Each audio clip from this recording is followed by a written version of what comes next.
Welcome everybody back to Mount Van Hoevenberg for the cross-country skiing today, and you can see that there's some new snow that has fallen overnight and conditions are slightly overcast. We've got some forerunners out on the track. So this competition is the men's 10K individual pursuit, and it's a freestyle event, so skating. And they will start with their times from yesterday's competition. Yesterday, the men's individual classic was won by Hirose Ryo of Japan, and it will be Ryo that will go off with that time advantage from yesterday's event. Maybe slightly quicker in classic than he is in freestyle. You can see him winning yesterday. Super fast towards the end of the challenge. Second place yesterday was Magnus Boye, and Andres Kirkeng of Norway went a little too hard too early and ran out of gas on the second half of the second leg.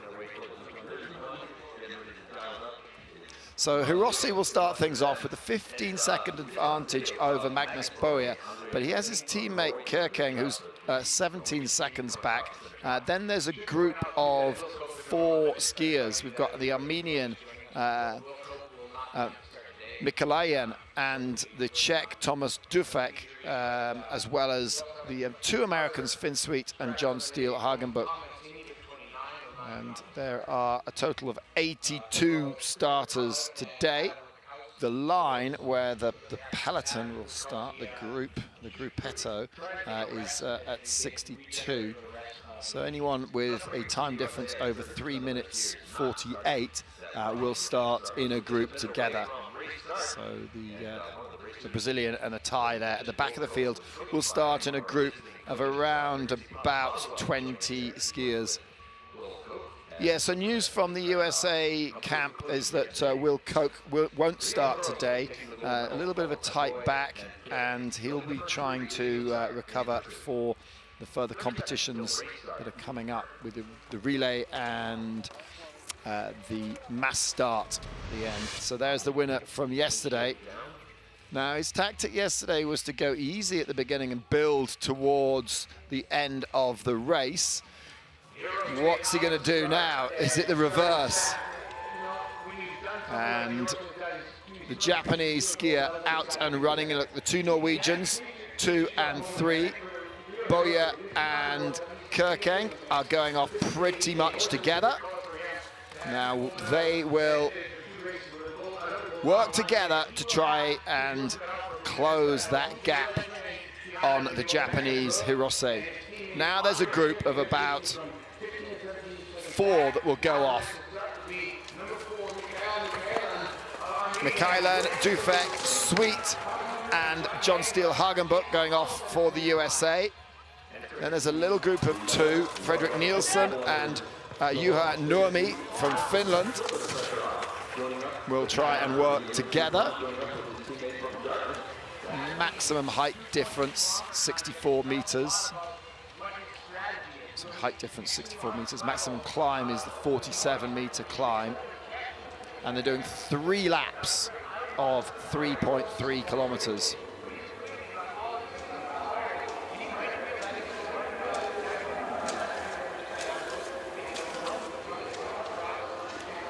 Maximum height difference, 64 meters.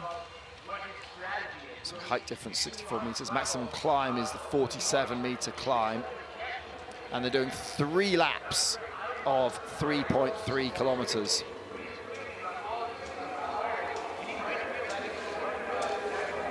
Now it looks to me like they're going to come together as a group of 3. The Norwegians are working well together. Now they will take it in turns to share the lead. The advantage of slipstreaming.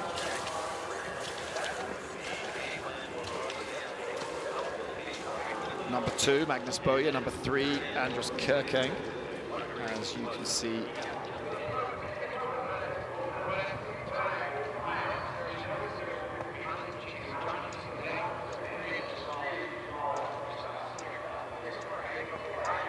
Hirose coming through 2.2K.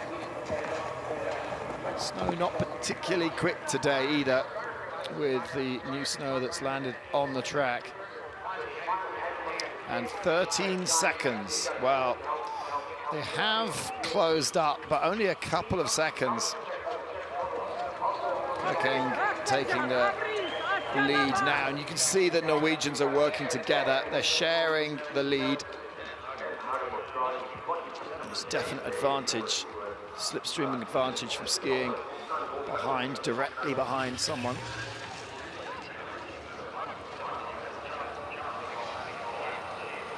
This technical left-hand turn made even more difficult by the softening snow conditions.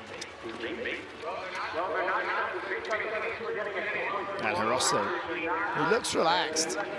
It's not looking like he's really going for it, not 100% yet. Oh, there's a gap there on the descent. Kirkeeng just skiing a little bit quicker through that left-hand turn on the descent. And who's coming up behind? That is the Armenian, Mikkeljan.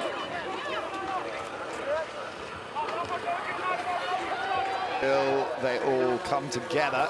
Boye distanced slightly.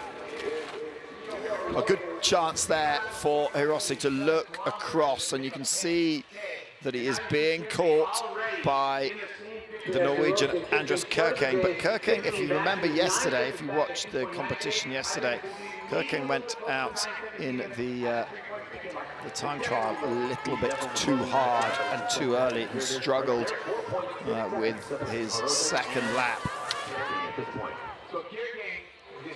Kirkeeng gone out hard again, and just 4 seconds back now. Boye, 13 seconds back. Mikkeljan of Armenia, 19 seconds back. Hagenbuch, 26 seconds back now. He started with a 37-second deficit, so John Steele Hagenbuch skiing well. Now here we go, this is where they're going to meet. So, Hirose and Kirkeeng are pretty much together.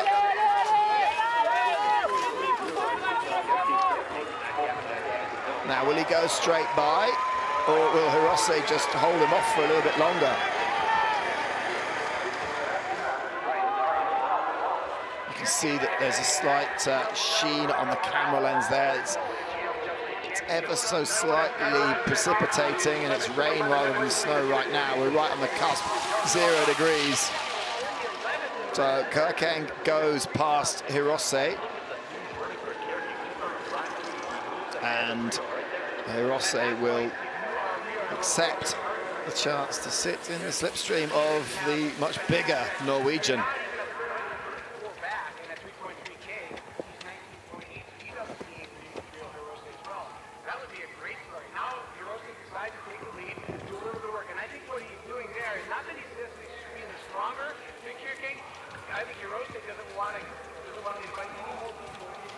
Climbing up to the highest point on the course.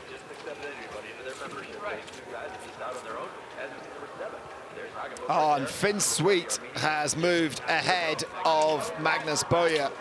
Oh no, that wasn't Finsweet, that was John Steele Hagenbuch. Number 7 is Hagenbuch, not Sweet. So the American John Steele Hagenbuch doing very well there. So look at number 7, John Steele Hagenbuch, putting on a real spurt. It's down to 16 seconds now. As Boye comes back into it, he's not done yet.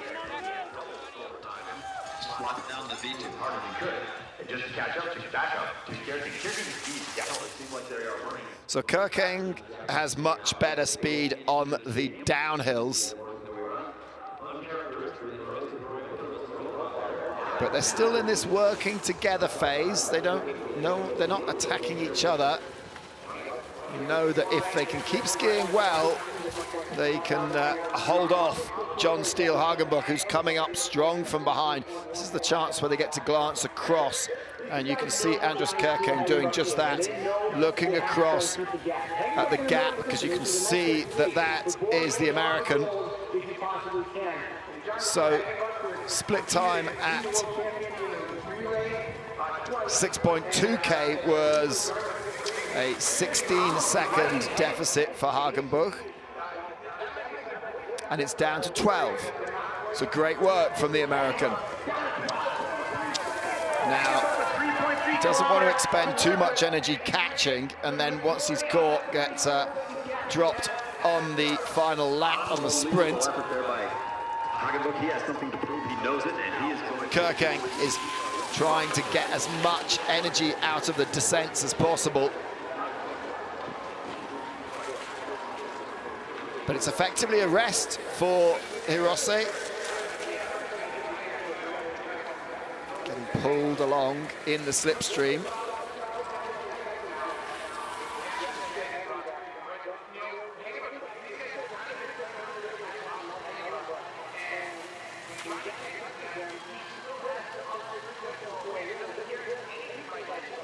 Well, we saw Andres Kerkeng really tire yesterday towards the last quarter of his effort.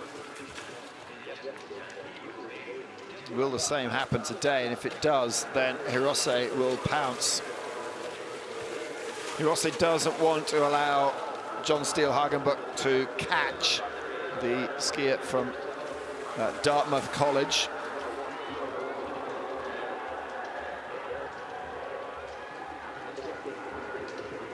Big cheers for the American, wearing number 7 there.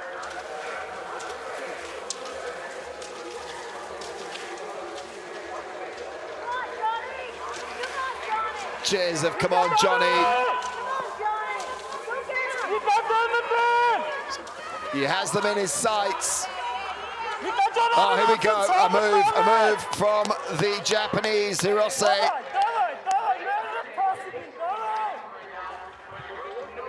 Well, he knows that he needs to drop the Norwegian before this big descent, and he is putting the hammer down. Now, can John Hagenbuch catch Kerkeng? I think that Hirose has got so much extra speed when it comes to that final climb that he will drop the Norwegian, but look at the American coming up in 3rd. Hirose, well, took the help that the Norwegian gave him by sitting in behind throughout the mid part of his race. Now he's decided to make a break, going for it on the climbs. So we are approaching the 8.9 kilometer time split, as we see a skier being lapped there, number 81. That's the Brazilian Caio Brown. But it's all about this, the race for gold, silver and bronze. And on the climb, Hirose looking so good. Strength to weight ratio.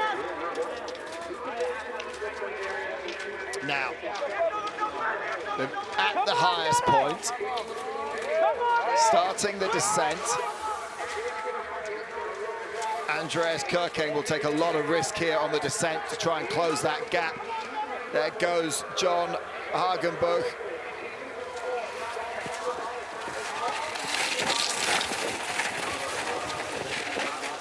Ooh, a little wobbly through the corner there. And Hirose doesn't have that ski speed on the descent. The Norwegian will close ever so slightly. Of course, as they're going faster, then the distance increases, although the time difference remains the same. 8.9 kilometer split. And what is the time difference? It's only 5 seconds, but there is a final little hill, and Hirose is going to use that.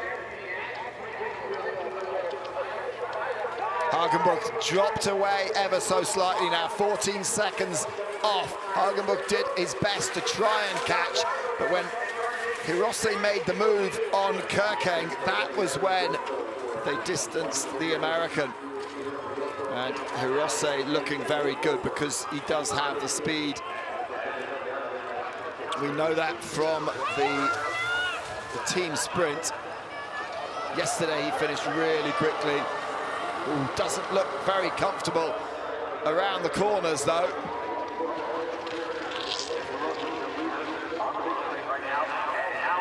But this is where he excels.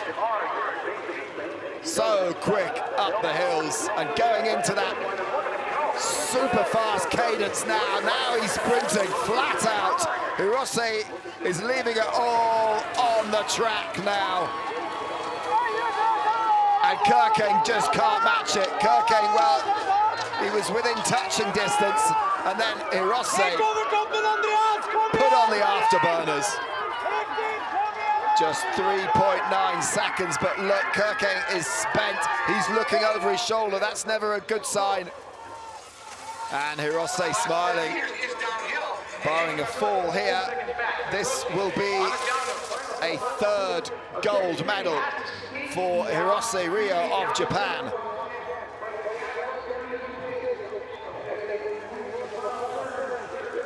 And Andres Kirkeng just using that moment to check behind. Hirose is going to take a 3rd gold medal here at these Lake Placid Fizu World University Games. It's Japan again. And Hirose, a 3rd time on top of the podium. Andres Kirkeng, who finished bronze yesterday, taking silver today. And a great ski from John Steele Hagenbuch. Must have been the quickest from today. Yes, he was. Skied the pursuit time, by far the fastest, but couldn't make up that deficit that he started with. So confirmation of the medals as we watch the Armenian Mikhailian. Mikhailian across the finish line for Armenia, where he attends North University. Just missing the podium. Mikhailian, 46 seconds back. And Magnus Boye, well, he tried his hardest at the beginning, but then it all blew up on the Norwegian. Pulling out the start of bid number 5 and Czech Republic on a CFEC. Then bid number 6, Team Sweden. Already a silver medal here today. So let's have a look back at the highlights of this competition today, the pursuit. The men's 10K pursuit. We saw Hirose starting with a lead of 15 seconds over the 2 Norwegians, Boye and Kirkeng. And the Norwegians worked well together to close the gap, but in the end, Boye was struggling with form, and it was Kirkeng that made the leap across to the Japanese, Hirose. And then at that point, the mid part of the race, Hirose just using the fact that the 2 of them would work together. Kirkeng quicker on the descents and on the glide, and Hirose quicker on the climbs. But number 7 there, John Steele Hagenbuch from the USA, coming through. 37 seconds back he was on Hirose at the start, and he skied well to get up into that bronze medal position. And it looked at one stage like he might catch and it would be 3 skiers, but Hirose was not having any of that. You could see that Hagenbuch was coming up from behind and made his move on the Norwegian, and far enough ahead to get the celebrations going halfway down the finishing straight.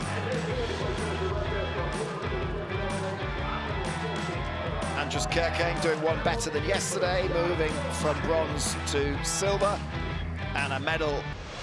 And the time in the end, Hirose Ryo winning in 22:44.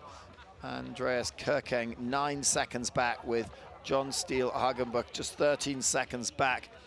And Hagenbuch was the quickest in today's competition, but in the way that the pursuit works, you've got to look at yesterday's results as well. Xavier De Campo there in 17th place for Australia.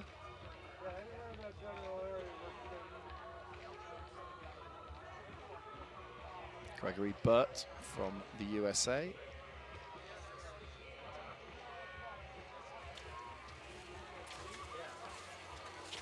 And all of the athletes in the finish, congratulations to them. It was difficult conditions today. The snow was a little bit soft. The descents were, and the corners were difficult to manage. A few non-starters saving their energy for the mass start, which will be on the final day of competition. Ladies and gentlemen, the mascot ceremony for the cross-country skiing men's 10-kilometer individual pursuit free. So time now for the mascot ceremony.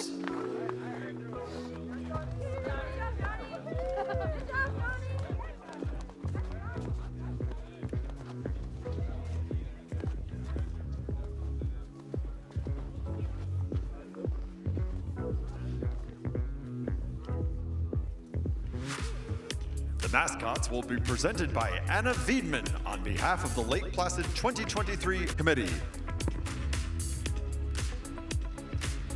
In third place, representing the USA, John Steele Hagenbuch. Big cheer for John Steele Hagenbuch.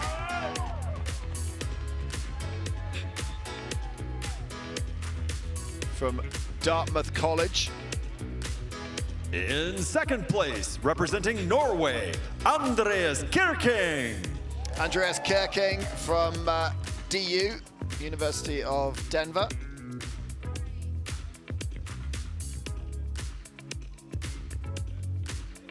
First place, and cross-country skiing men's 10-kilometer individual pursuit-free champion, representing Japan, Ryo Hirose. Hirose Ryo winning his third gold medal from the Waseda University.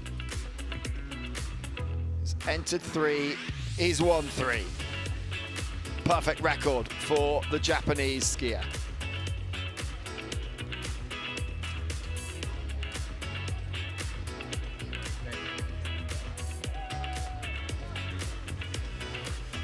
Lake Placid 2023 FISU World University Games winners.